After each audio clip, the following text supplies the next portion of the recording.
We've got so caught up in what the experts say and how we think things need to be, it seems we have forgot the sound of our own intuition and the larger purpose of life.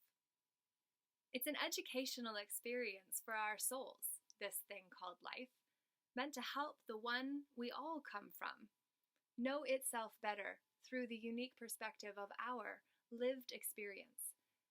And as much as it seems modern day parents either want to save their children from the hardships of life by doing as much as possible for them, or on the other extreme, don't have the capacity to care for their children at all, we are not doing anyone any favors by trying to save others from realities we are not experienced in.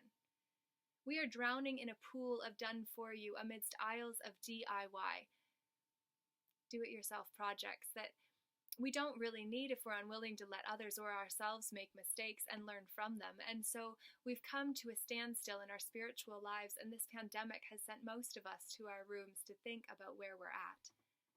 Life as we know it has been flipped upside down by the recent turn of events, and all the hand-holding we've done for the ones we love or had done for us has simply left us all confused about which way to turn or who to learn from. We must be discerning of the opinions we accept and what we do with our own creative nature in the process. It's time for us to grow up regardless of our age or stage by realizing we have answers we're unaware of within. If we keep turning to others for answers when the truest ones can only be found within, then we deprive ourselves and the world of a new solution. For a long time, I thought I needed to have answers and better results, and for that reason, the first 3 times I finished my first book, which is still in process, I said each version was not enough because that story reflected my self-image.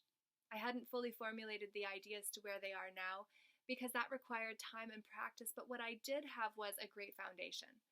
Unfortunately, I let fear trip me up and held me back in the name of making something better, but the great news is that I learned from it and can hopefully help you avoid doing the same thing in your own life.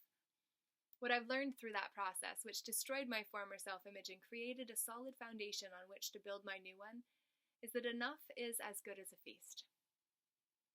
It was the journey I needed to take and is where we must all learn to walk, alone at times, knowing that along the sidelines we can gather those who are rooting for our success and want to cheer us on from the furthest point into our own darkness, that they are able to go with us.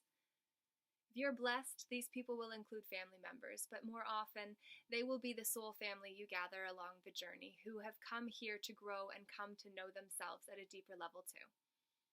This pandemic has opened a door that requires spiritual excavation of the wounds that bound us to our past and saw us carry our history instead of our dreams in our now heavy hearts. It is time to release these fears and make space for the internal parental team who can lead us from within.